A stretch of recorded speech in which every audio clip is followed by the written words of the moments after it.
Hey, guys, morning. Morning. Good morning.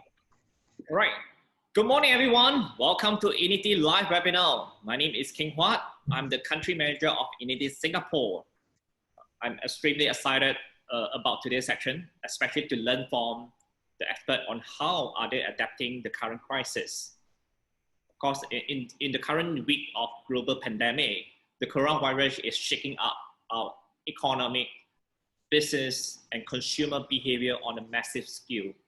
Many of us have to adjust all our living and working environment to ensure we have put in place a proper precaution, setting up home office to ensure business and project continue, and stock up necessary essential, so on and so forth. Of course, the COVID-19 pandemic has been challenging for businesses, advertisers, and brands. But it's also a good opportunity for businesses to transform into digitalization, such as implementing e-payment in the retail store, encourage people go cashless to have less contact with each other. Also, building up online stores, setting up e-commerce platform to allow business grow locally and even regionally 24/7. And of course, we need to create a robust digital marketing strategy. Definitely is a must, yeah, to suit the whole thing. Inity is the industry leader. It is our responsibility to provide a market solution that will bring hope and help uplift the current situation of our country economy. It is our duty to educate our clients and partners on how to survive the crisis together. All right, thank you. This is some introduction for myself, and I have three gentlemen with me now. Right. Besides that, before I start, introduce yourself. I want to start with some number here as well. Okay. For this section, right, particularly that we got almost 300 people who registered for this particular section. I think quite impressive to me.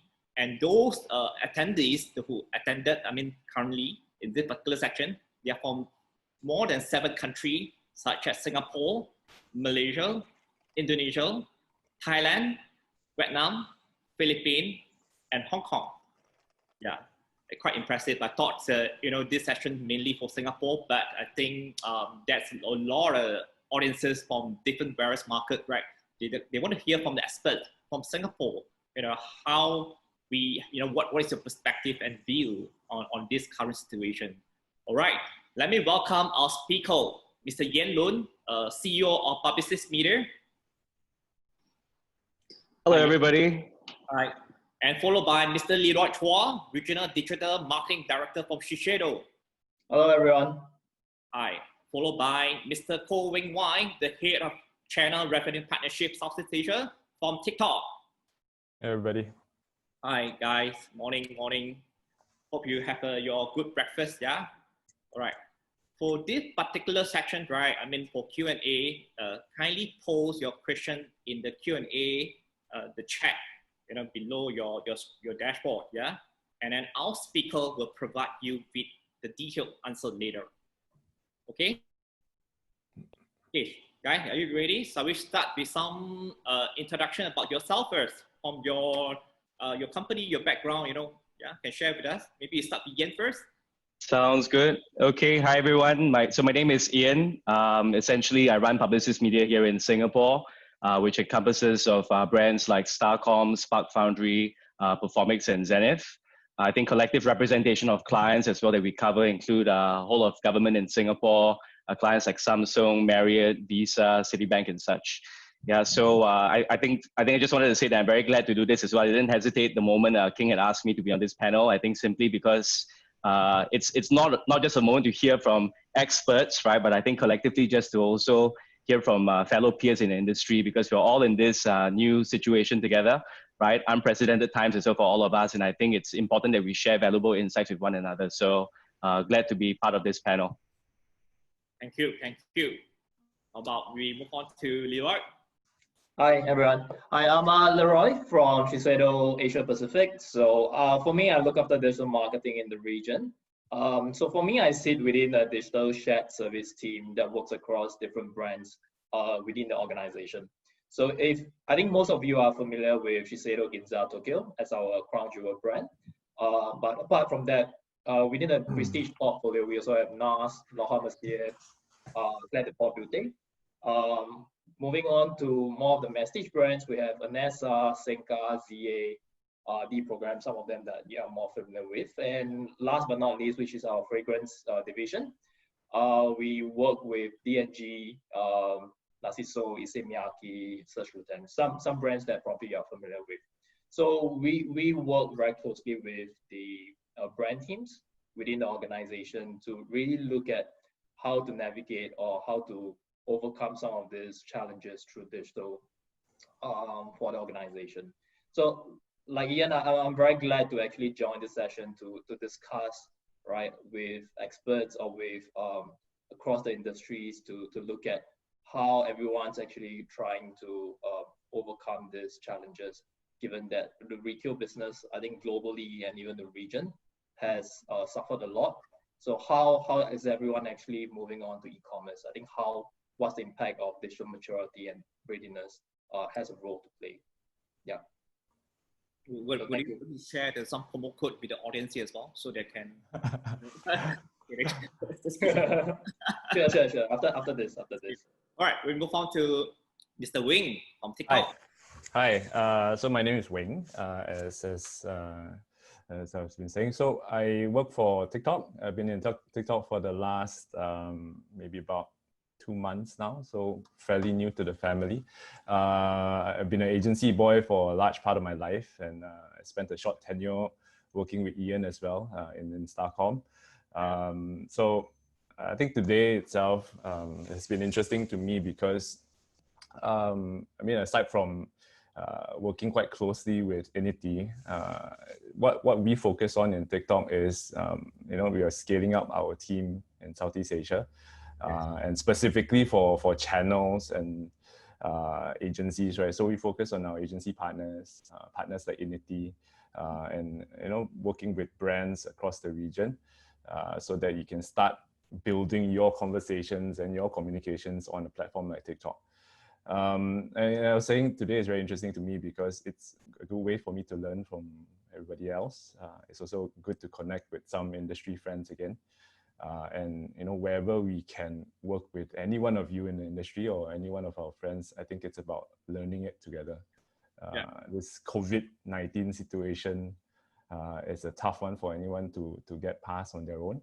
And I truly believe in this whole point of being in it together. So we are in this together. And I think the way we can be in it together is to learn from each other. So look forward to the conversations today. Right, I think a lot of even consumer or audiences, right, they spend more time in TikTok now because people working from locked out at home, right? Yeah, you see the traffic being spiked, pulled up, such kind. Yeah. Well, I made my first ever TikTok video just before I joined. And I compare it with the TikTok video that I can do now since I'm a bit better with the application. I can see a vast difference. So I think if I can make a video on TikTok, I seriously feel that any one of us can. And it's an interesting platform in this current situation, I feel. Okay. All right. Thank you. Thanks for the introduction, guys. Appreciate that. All right, we move on to the questions, that we have. Sure. Have for the audiences here. Okay, let's start with something.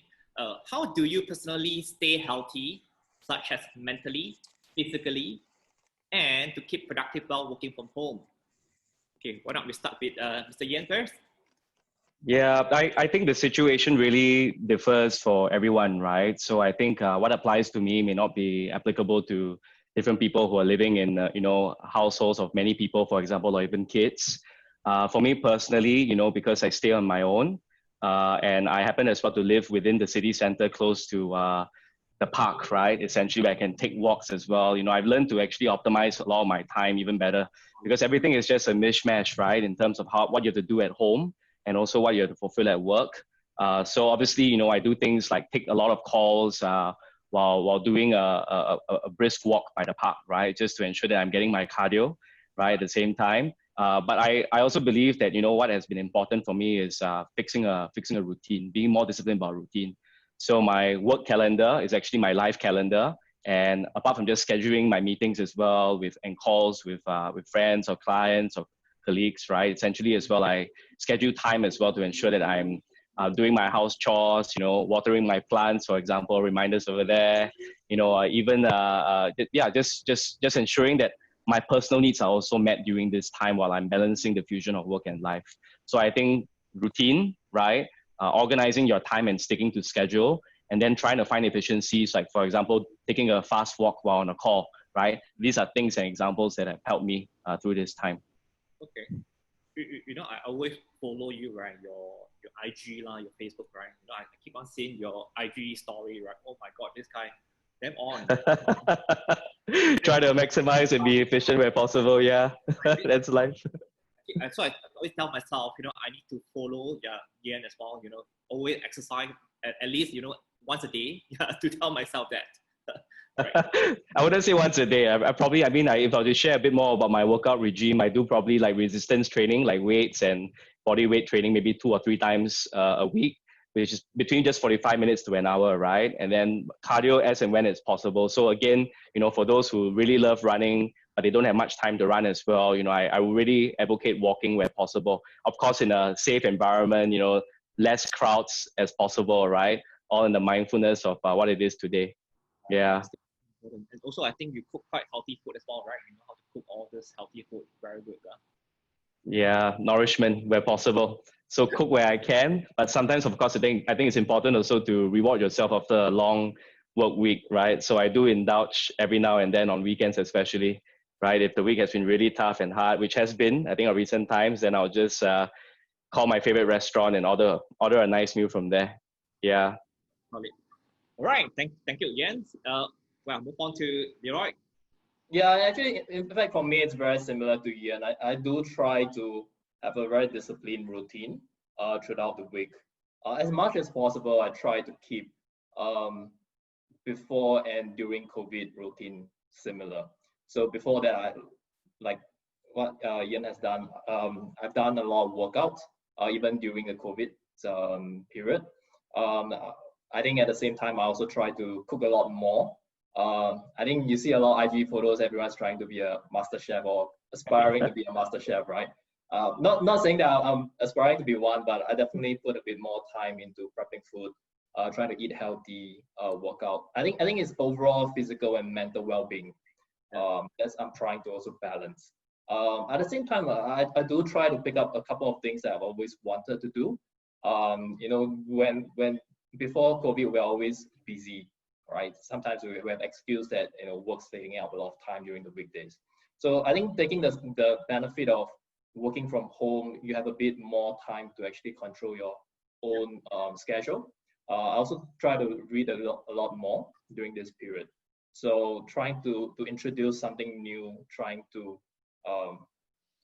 make the best use of this time to do something that I've not done before. So that's something I've tried to do during this period. Very good, very good. I think to keep yourself motivated as well, right? Yeah, exactly. All right. Thank you, Leroy. Yeah, hi, Bing. Move on to you now. Over to you. It's funny, we were just talking about Ian's conference calls and walking, you know, for miles on miles. So we were talking about you before you joined, Ian. Yeah, it's quite motivational to take a call. I can't do it. But anyway, for me, it's actually similar, but it's really making sure that my routine doesn't change. Whether it's working from the office or working from home, I try to do it in the same way. So if it requires me to turn on the camera on Zoom or in any of the meetings that I do, I still follow the same routine because it just trains my mind and my body. Where I work is no different. Maybe the big difference is obviously the commute to my so-called office is a lot shorter. Technically, it's just the bedroom to the office table, the dining room, or wherever the place is, right? So, you know, so I think for me, it's training my mind that I have to keep the same routine. Now, even if it means that I need to dress up and wear something that is not shorts on a daily basis, I think it's just a state of mind. So that's how I do it. I mean, working out is also a key part of my life. And I was talking about being a super cardio junkie. Nothing helps a stressful day at work better than just having a short 5-kilometer run or 6-kilometer run, 10 if I'm feeling hardworking. But that just makes your mind think about everything else other than life and work for that short distance that you're running. And I think these sort of things would help anybody with their routine. And I try to tell people, despite however things are different in the world right now, try to keep a similar routine, like how you always do. So at least your mind stays healthy and your body stays healthy at the same time. Right. Thank you. All right. Very, I think very motivated sections to me, especially I look at all the experts, even the talent here, right? I think very healthy, motivated, exercise. It's part of my routine now as well. So I need to exercise almost every day. Yeah. Okay, we move on to the next one. All right. What did your team immediately get into when the pandemic started and circuit breaker took effect? Yeah, maybe we can start with Yen as well. Yeah, you're first. Okay, can do. So I think we all know that this challenge obviously poses not just a healthcare, and economic threat, but also I think more of a psychological one. So what happened right away was, in fact, actually all of Publicis Media, we started working from home. We started encouraging working from home really since late January. Right. And then what subsequently happened from there was that a week prior to the announcement of the circuit breaker, we really mandated a work from home arrangement, simply because I think we are a French-owned company as well. So apart from just abiding to the measures here in Singapore, the situation in Europe was getting really bad at that time, right, in February. And with the sort of compliance and standards as well to align globally, all of us started working from home. So I think that's really to ensure that we're protecting our staff, right, and ensuring as well they're not overly exposed. And then when you talk about managing the economic situation, I think being an agency operations, there is obviously a benefit and a disadvantage as well. But I would see in this case more of a benefit of working multi-sector. And I think because all industries no industry is spared, right? Everyone's impacted. It was very important as well that we started to take a very deep outlook, right, and stay very close as well to our clients. Stay very close as well to the shifting plans as well and budgets and investments that inadvertently impacted our agency business, right? Because the most important thing we wanted to achieve out of that was essentially to ensure that we could save jobs internally, right? And at the same time as well, stay close to our clients and continue supporting them where viable, right? So obviously there were some clients who were massively impacted, some clients not so much, some clients probably spending a little bit more depending on their circumstances, and we needed to optimize resources and talents accordingly as well. So that was more, I think, amongst the leadership, how we looked at managing the commercial and business situation. And I think the psychological one, which is a very important one as well, was I think the urge for the collective leadership to start thinking about ensuring that we're encouraging teams, right, to stay connected, even by small means of making sure that, we're having like Zoom drinks, right, by the bar, right, or maybe even small celebrations of birthdays to be remembered, or even like just sending each other gifts. I think all these small little things actually help because, for some people staying on their own, there's a deep sense of social deprivation. For people who, live with many other people as well, I think sometimes they need an outlet as well with friends rather than just family members. So I think all encompassing, right, helping one another psychologically was very important for us. Something that we were all very clear about, and especially the leadership team and the people who are running teams as well, right? Just really needed time to get into that sort of rigor, get into that sort of mode of interaction. But I think we're in a much better place right now. Yeah, so these were the three areas that we were looking to address. Yeah, very good. I think it all has been adapted now already in the current situation, right? Working from home, etc., right? Yeah, obviously we miss those times, right? But I think we're adapting, and we're now looking towards finding out what the new will be when we start resuming a better world. Yeah. Okay. We'll move on to Leroy. Yeah, so I think we are very fortunate, or I'm very fortunate to be within the Shiseido organization, because I think when this pandemic started, our HR or our organization was actually very vigilant. I think way before the government has actually recommended any measures, we have also taken precaution measures within the organization, like temperature check. We started the work rotation pretty much early, sometime I think probably second week of February. We also started the work from home pretty much early once the government has announced that. So I think what has changed is also the communications and the frequency of connecting within our own team, but within as a region as well. So for me, I sit within the regional team. So we work with about 8 to 9 markets in the region. So staying connected and understanding how the local business is functioning, what are the challenges, what best practices that we could actually share upon different markets.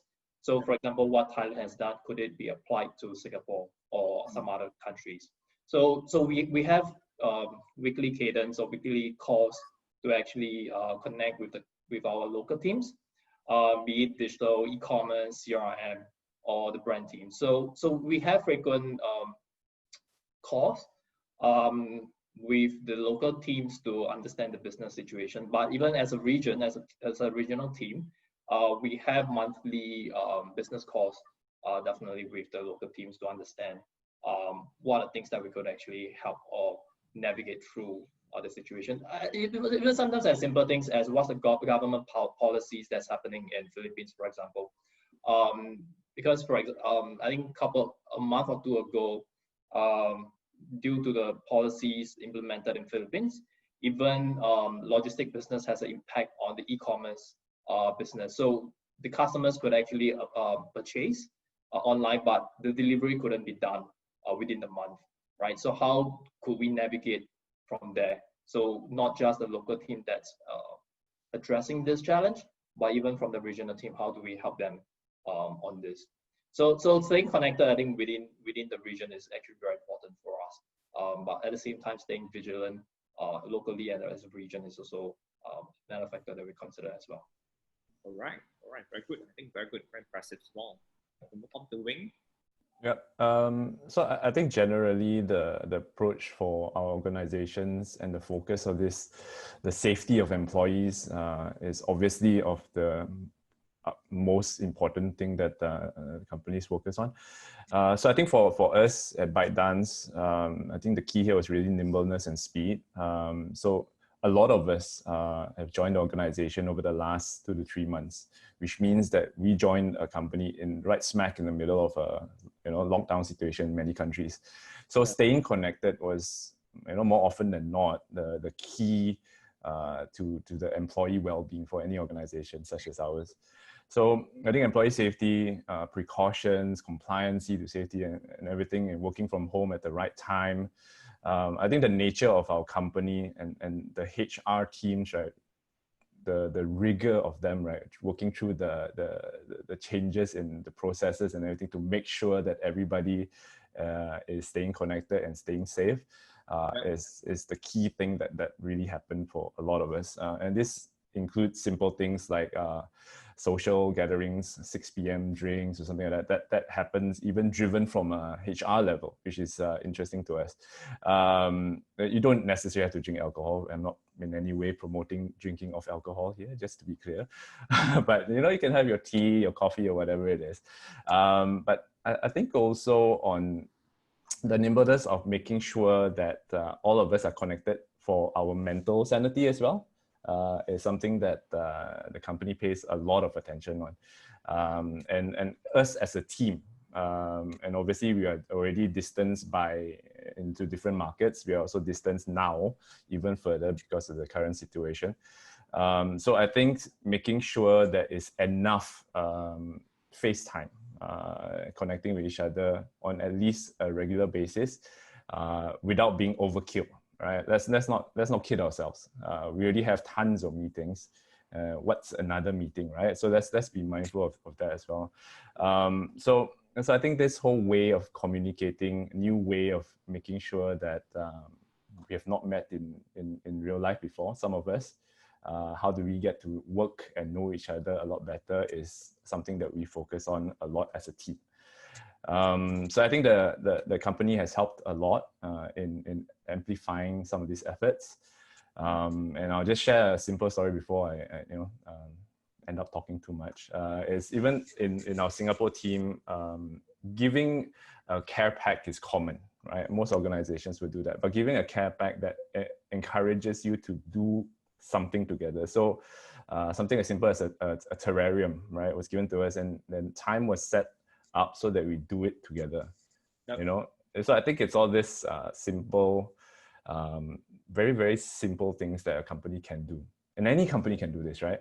To make sure that we are all connected and staying safe, and most importantly, staying mentally safe as well.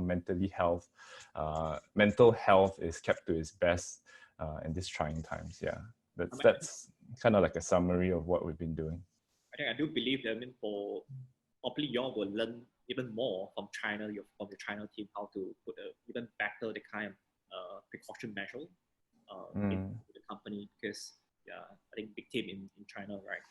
Yeah, I think whether it's China or Beijing, Shanghai, Los Angeles, Jakarta, Kuala Lumpur, Singapore, all of us are facing very similar challenges. So I think being consistent in some of these measures is important, but I think having that little bit of small adaptations for each market, right, and what works for each country is also something that would actually be better. There's no one size fits all, but at least put the effort in, and I think the company has sufficiently done that. All right, cool. Thanks for all the insight and your sharing as well. We move on to the next one. How has the marketing strategy shifted from you or your client? Are you exploring different media or channels? I think this one will give it to Yan and Leroy first. Maybe you start with Yan.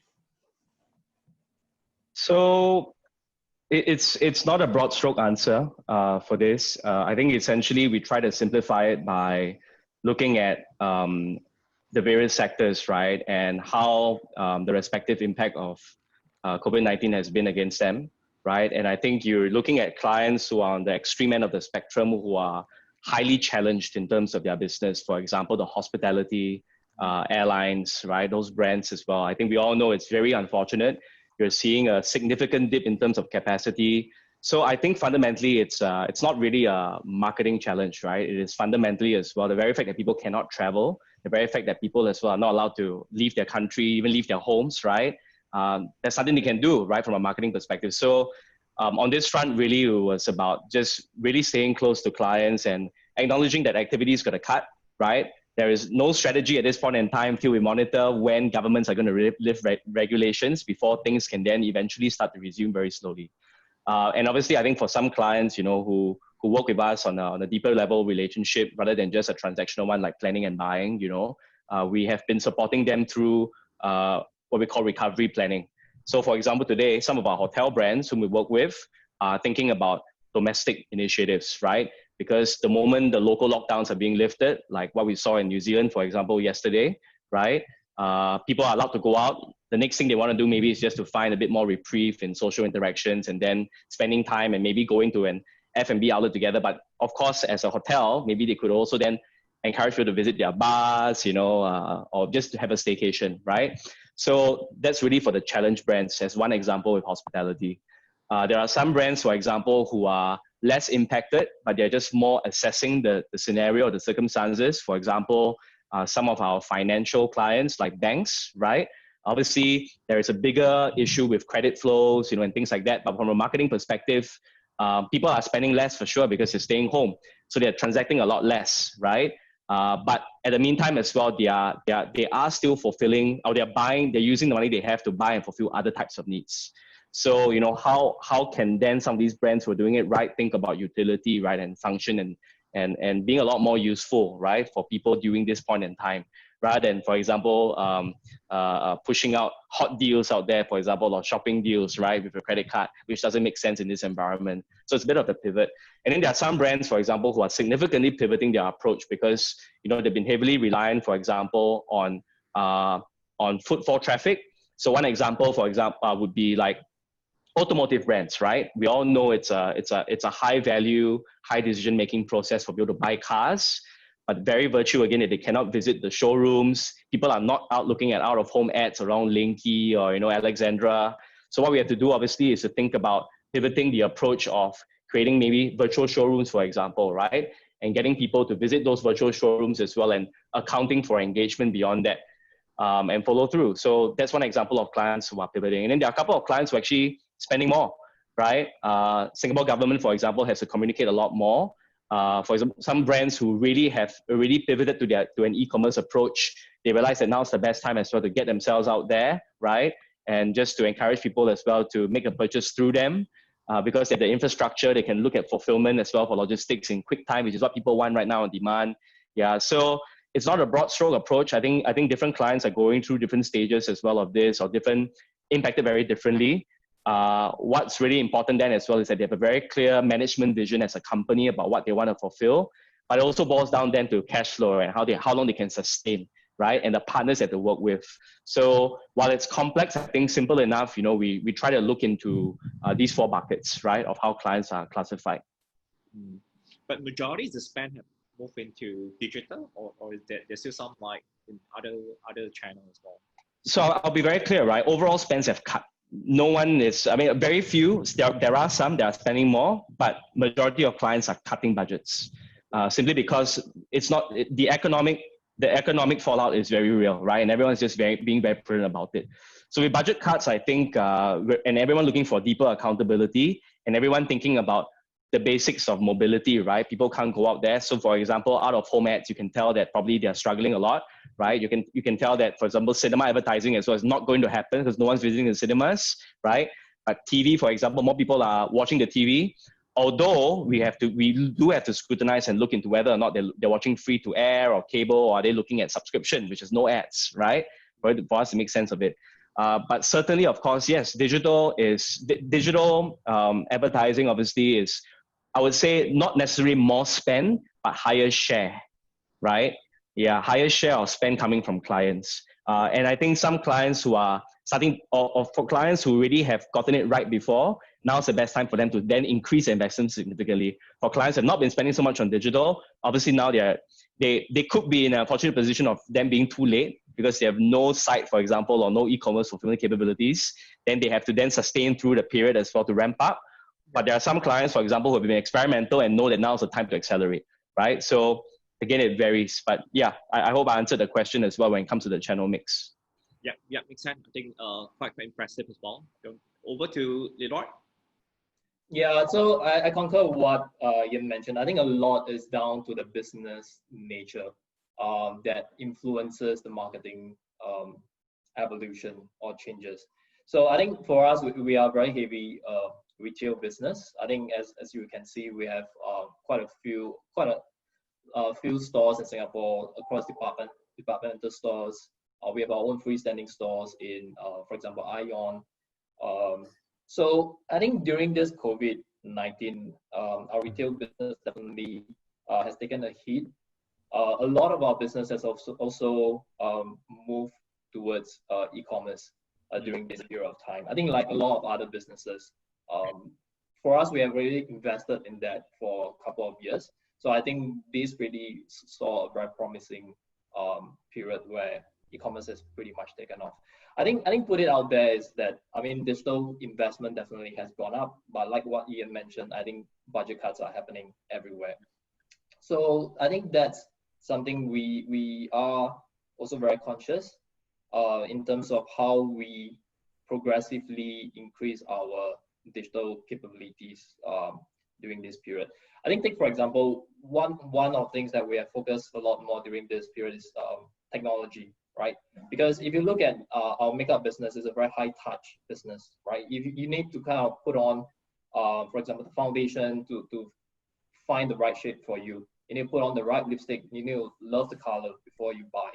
So we use a lot of technology. So for example, if you go to our US site on Laurent Mercier or NARS, we actually have our augmented reality virtual try-on to provide customers with the similar experience. Even though they're online, right? They could still have the same play or try on as retail. So that's one of the focus that we work on. Apart from that, we also have tools to actually help customers find the right foundation. Something that, like I mentioned earlier, is also a very high touch product within the makeup business. I think for skincare, it's more resilient. I think ultimately, no matter what, I think women still need to take care of their complexion, right? Put it this way. So I think based on that, we also shift or we look at opportunities to engage the consumers, be it through social media, be it through videos or different our own channels like about our own website or even CRM. So definitely a lot more of this focus has been gravitated towards digital as a whole from a business standpoint for us. Okay. Yeah. All right. Thank you, gentlemen. Okay, for Wing, I have a special question for you. Damn it. Okay. How has TikTok created more opportunity for brand? Okay. I think for me, just to really comment a little bit on what Leroy and Ian have been saying also. I mean, the new norm seems to be the biggest buzzword of sorts, right? And clearly evident in our daily behaviors and routines. So I think what we prioritize as our routine on a daily basis has changed, right? I think that itself is the so-called new norm. So the shift of digital obviously has been happening over the last decade. Let's not kid ourselves, right? I think in this current flux of the world right now, this is sort of forced this notion over the age. And as to Ian's point, if you have not tried digital, this is probably the worst time to try digital for you because you have got no base. But I think for TikTok, right, there has been a great spark of interest and conversations, not just around what they can do on TikTok. So I think for us, right, during this period, what we have seen is definitely a growth in our users, but not just on a basis of people who are browsing, but also people who are creating. So I think this whole context of short form video, right, and being able to create something, snippets. People are going on to TikTok to look at videos around food, great recipes, makeup routines, simple beauty regimes for your work from home, video calls and things like that. These are the sort of video content that I've seen. So I think, and linking that to what Leroy was saying around bringing that whole shopping experience to your consumers, right, is exactly what a platform like TikTok can bring. I think AR itself helps bridge this gap.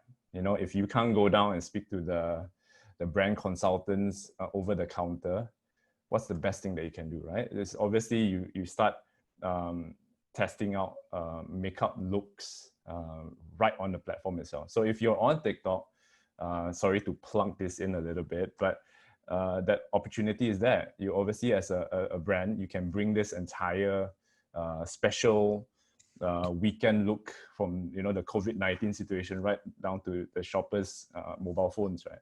So I think AR itself, this is the second coming of AR, right? AR has been around for a long time, but only recent because of obviously our mobile devices all getting better.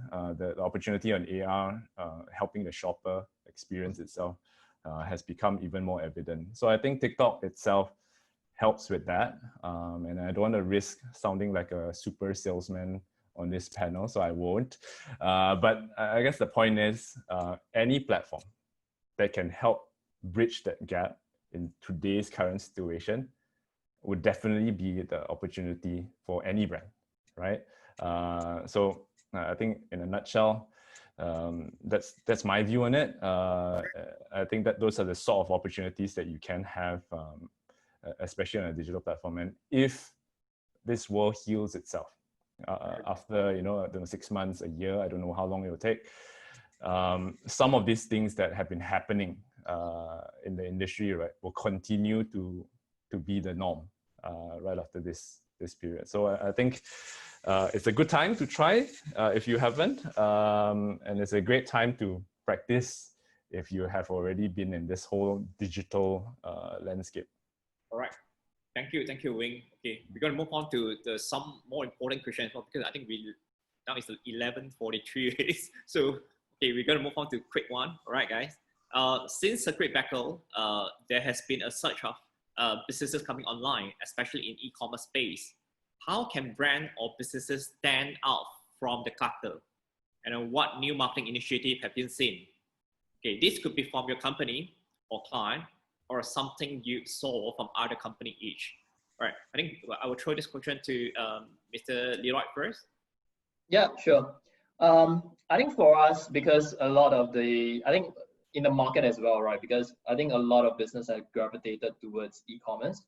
So for retail business like us, I think one of the key factors that we feel is important is to have exclusivity products, for example, in order to stand out, right? Because what's the product positioning or the proposition for consumers to purchase retail or on retail or on e-commerce?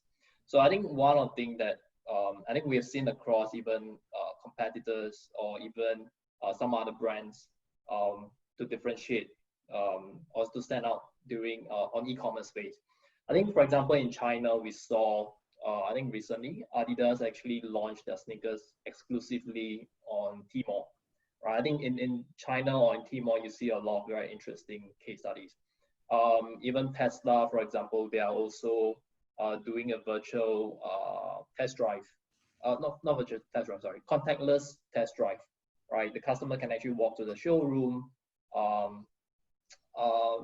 then try the car, but they can actually purchase on Tmall itself. I think it was only in April that Tesla have actually launched their shop-in-shop in Tmall. So I think having that different experience, replicating the retail, I think, or merging or converging the retail and digital experience is also something that helps to stand out. I think fundamental things like having an always-on strategy, I think that's a no-brainer to really help push the e-commerce business in general. I think these are some key things that I would kind of call out in order to kind of stand out or to win in the e-commerce space. Okay. Yeah, I think another thing that we have seen a lot within our own industry or even in other industries is live commerce, right? Because that's something that we have seen very promising results in some markets like Thailand, even for us in the US. China, of course, is big. So I think that's something to also consider. I think the space is also going to grow as we look at how social, live streaming, and commerce is all converging into one. So I think that's something we see the trend in the industry. All right, thank you. What about Mr. Yen?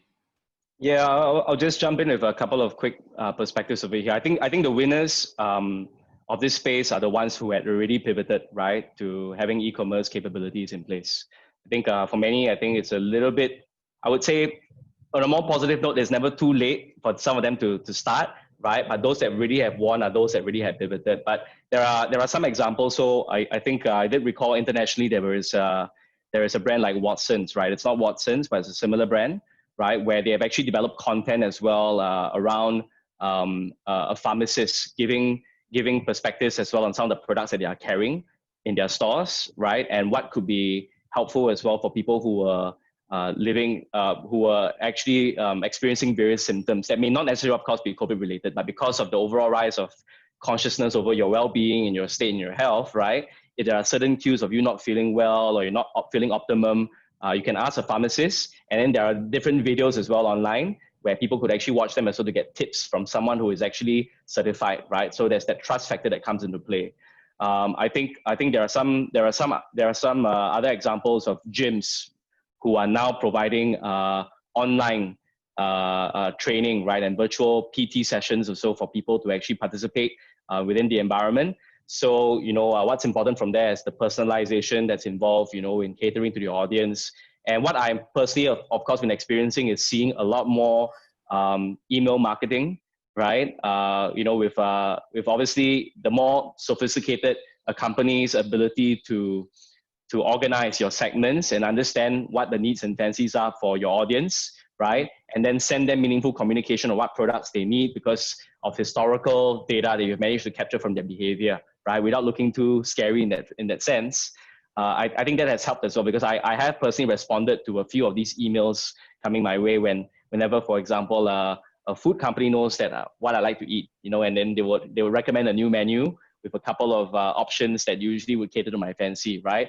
Or a company like a RedMart or Lazada would know what people would like to purchase or what I've been purchasing before, and then sending me, for example, a mailer as well of what I can do. And again, it could be suggestions on things to keep me occupied over here. It could be suggestions for gifting, and capex to be sent. But I think there are so many examples out there. I'm just naming a few. All right, thank you, Jens. About Wing, do you want to add on a bit? Yeah, just again, a very quick one, just being very mindful of the time. And so I think I'll speak on two parts. The first one is really, again, the concept of we are in this together. I think brands, and if they're able to demonstrate, right, that you are in this together with your consumers and you pivot your approach, as what Ian pointed out, if you are doing a PT session virtually, that helps your consumers, right? If you're a brand and you can bring the entire experience to them on a mobile device, that helps your brand. Whether it's email marketing and customized communication, making sure that you, again, as a brand, you're helping your consumers. So again, I say this a lot, helping your consumers. If you are able to demonstrate that, that is how you sort of create a very positive brand experience. And I know I love Leroy's point around live shopping, right? To me, I kind of, I talked to you the other day about this, King. The TV shopping network is back. However you want to position it, this in the 80s, if you're old enough to remember this, right? People were watching TV and buying stuff. And now this entire shopping experience is brought to you on your mobile device through social platforms, etc. And people are buying things, you see. So sometimes, all of these older models are just taking a very rejuvenated approach. And to me, that's a fantastic experience. So whether you're buying on Shopee or buying Shiseido products, don't worry, Leroy, I'll mention your products here, or you are buying any product from any e-commerce marketplace, right? I think that itself is something of a positive brand experience. Now, obviously, you have to plug TikTok a little bit. As a platform, when we work with advertisers, we always tell them, you need to create something simple, something fun, something creative. And if you do the right hashtag challenge with us, it will get you the kind of eyeballs that you need. And generally, people are having fun doing it. Which other platform allows, the consumers to be part of the advertising experience, right? So I think if you think hard enough and you keep it simple and you're always believing in the concept of we're in this together, I think positive experiences will come. Yeah, that's why Unity is your partner. Yeah. There's soft plug there, but yes. Great right. Partners, Unity. Yeah, thank you. Okay, we'll move on to the next one. Okay, I think we have to rush a bit. Two more. We have also seen more and more brands going live on TikTok, YouTube, Facebook, or Instagram to connect with consumer. What are your thoughts on live streaming from what have you seen so far? Maybe Wing, you want to take this first? Well, I sort of already said it. This is TV shopping network version 3.0 or whatever the version is. So I think people enjoy somebody selling something to them, and I recently watched a movie from Jennifer Lawrence about the miracle mop, Joy. So essentially that's what it is. It's today's TV shopping network.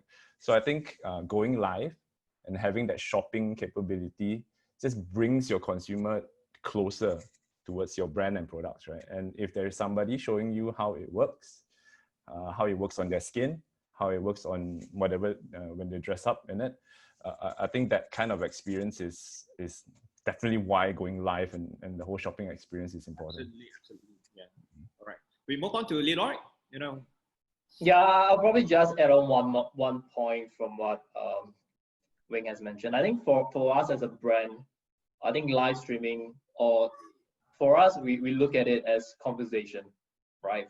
It's really using the platform of live streaming or even digital as a technology to create or to have conversations with customers or potential prospects to actually engage or buy the product. So I think definitely it's an interesting space, like what we mentioned as well. I think it's a new rejuvenation of TV shopping. But I think what's really powerful with live streaming is the instant gratification, right? From the moment you can view a product to purchasing a product, it could be within 15 seconds, right? So it's the power of using social media, the instant gratification. I think we've seen how China has used professional hosts or hosts being trained professionally to talk about the products, right? So having that transparent language to communicate with consumers, I think that's really powerful. And I think that's something to stay as going to grow bigger. I think as we are being confined at home during this period, we have also seen entertainment being one of the biggest reasons, right, for consumers to actually go shopping, but at the same time they're being entertained by the influencers or by the hosts through live streaming. And instantly they could just purchase, right? So it's also working very closely with partners for us like Lazada or even Wings of TikTok. There's the capability to do live streaming, but at the same time the ability to actually purchase in a short space of time. So I think it's a very interesting space in the region and globally. Very good. All right. Maybe over to Ian. You want to add a few points here? Yeah, I mean, it's with every technological marvel, you know, I think it's definitely worthwhile to consider and pilot, right, and do some testing on this space. I think we've seen very, very strong use cases, right, especially with the public service and how live streaming has effectively really disseminated information as well to the masses pretty quickly, especially from governments during such time. But I think more importantly for brands also, you know, it's a convergence of running like an event, right, with some form of entertainment behind it. And of course, if you want to sell something online as well, with commerce features, there needs to be proper thought, right, into putting something like this together. And again, while, you know, we always learn to try to test something and learn from any failures or successes behind it, I think there is a lot of consideration regarding logistics. You know, Leroy brought up a point about making sure that you've got a good talent as well who's hosting the program, running the show, thinking about the format as well, thinking about the duration. And then obviously the fulfillment as well from selling something, right? So there are a lot of tools and startups and partners that are businesses in China, for example, have access to. And that's why I think it's been very successful. In this part of the world, I think there are many as well, but you know, the brands need to think about how to piece it all end to end, right? Together with their agency partners. So I definitely think it's something worthwhile and something that will sustain in the longer run. But we will definitely see some failures along the way, and hopefully we're not the ones to make them, right? Give it more thought and just don't jump into it for the sake of jumping into it. All right. Thank you. I think very good perspective. Yeah. Okay, we move on to the last question. Yeah. Do you think marketing has changed forever as a result of this crisis? And how do you think marketing in Southeast Asia will look like post-COVID? Post circuit breaker? Maybe, again, you want to take this first? Sure. I don't think marketing has changed. It's never changed because from day one, it's really about communicating, right? And being very clear about what you are trying to offer to the consumer, right? You know, what we learn in school, some of us who studied marketing, the 4 Ps, 7 Ps in marketing promotion as well, fundamentally has not shifted, but I think the environment has. And I think it's still important to know that marketing as a trade, as a craft, right, will continue to persist. But how we go about as well, thinking about marketing needs to be considered because we're obviously in a highly business-driven environment today. Marketing cannot just be, for example, about trying to promote something like what it was, right? All of us right now experience it. A lot of our marketing hits, CMOs, for example, are confronted with being accountable to sale, right? And direct business outcomes. And that's what a lot of agencies also are looking to pivot themselves towards, because gone are the days where we're just looking at, oh, you know, here's a brand love list score that went up. Here is your cost per landing. And here are your X number of CPMs have gotten you, right? Your cost effectiveness is beyond that. It's really about what does it take then to drive sale, not just in a short term or a long term. And I think this crisis will not change that.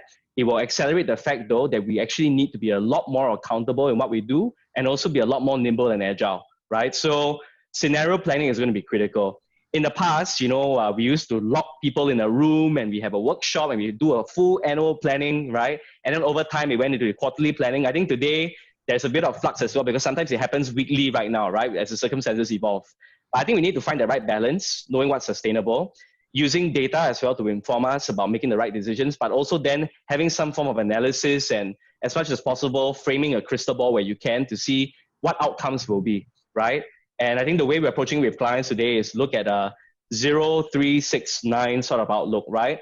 What is it that you have to do today? 0, right? 3 months from now, 6 months and 9 months. And as the plan gets further as well, your scenarios get broader, right? But at least when certain things are triggered in the preceding months, you know exactly what step you're going to take next as well. And I think the biggest difficulty in all of this is financial forecasting because your CMOs have to work with CFOs, right? Who are then jointly accountable with the CEO for the bottom line. And at the end of the day as well, it's what would it take to show both short-term and long-term results, right? You don't want to focus just on immediate sale right now and then forget about branding and not care about branding, right?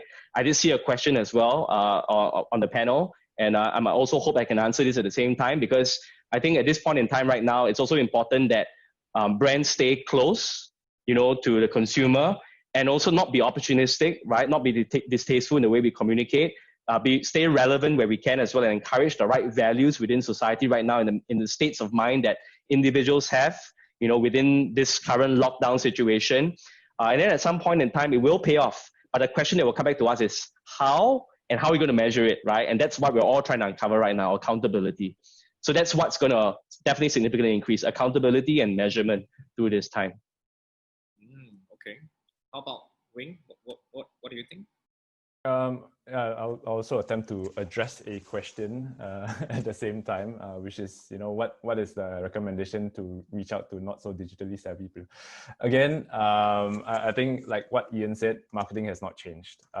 Essentially, the platforms may be, right? I mean, we are all humans and we are all creatures of habits.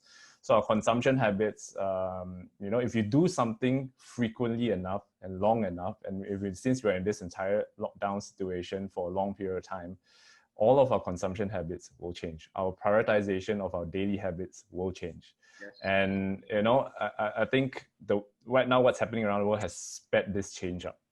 So how brands communicate with their consumers and their priorities, right, will inherently have changed.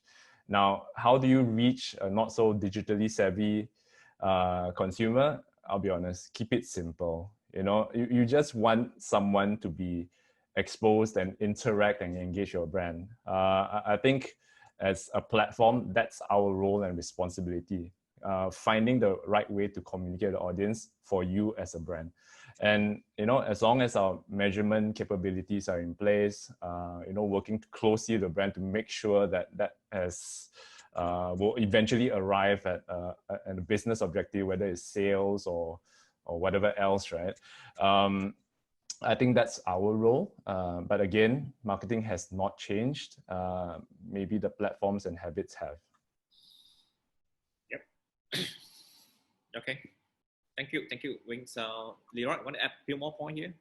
Yeah, I think like what Ian and Wayne mentioned, I don't think marketing would really change a lot. But I think where most businesses will have to rethink about is really what's the business model, right? I think we have seen a lot of new digital consumers coming online for the first time, for example, or the evolution of technology, right, being more incorporated into the business. So what's the role of different people within the organization? I think that's a very important thing to relook into the current business model, right? Because, for example, we as a heavy retail business, we're also looking at, okay, what's the role for BC today, right? Could they actually use technology to better communicate with our customers through video chats or through text chats? How we as a brand better communicate with the consumers via social media? What's the role that everyone plays within the organization in the new norm moving forward? So I think that's more of what I would take out from this whole situation, and I think that's something most businesses should relook into. right? Not just from a marketing standpoint, but what is your business going to bring value to customer? We talk a lot about omni-channel or customer experience. So what's the brand's or what's the business how the business gonna evolve, right, to bring that experience through a more seamless experience from online to offline or offline to online, right? We talk a lot about like you could buy on e-commerce, you could pick up in store, right? That's also one of the route that we look into. So I think really end of the day is not just the evolution or changes that within marketing, but really what's going to change in the business model moving forward in the new norm. I think that's mainly my call for this during this period. All right, thank you, gentlemen. I think we are rushing out, really completed our time, but so we're going to move on into Q&A section now. I think I'm going to pick 2 or 3 questions. Then maybe speaker can share your point of view, your perspective as well. All right. Okay, let's move on to Q&A. I think this question maybe we start from below all the way to Leroy's. For cosmetic and fragrance, this is high touch point to attract new customer. What are the way to reach out potentially to consumer that are new to your product? New customer. Right. So I think if you have been following our brands, I think we use social media a lot. I think very simple things like tips and tutorial, demo through social media. I think that's one of the way that we find very effective in, for example, reaching out to new customers or even existing customers that we have. I think, for example, like during COVID, one of the skin concern that we see a lot of people commenting on social media or searching is dryness, right? Like you're wearing masks throughout the day. So even though it may not be our customers, we could actually provide content or education on how to maintain the moisture on your face. I know it sounds very funny coming from a guy, but I think that's one of the ways using social media KOLs to actually educate or fill them with more informative information, right, to how better take care of their skin. So I think that's one way that we find very effective. All right, thank you. Okay, we move on to the next one. All right, I think this one we give it to. Sorry, I tried to look at the list. I think some quite a lot are answered. Okay, maybe we pick this. I think for all the panelists, what is the expected impact due to COVID-19 to your company, on your business, and to your staff? I think this is quite interesting. Maybe, Yan, you want to try this? So I guess I'll answer it on behalf of agency practitioners, right?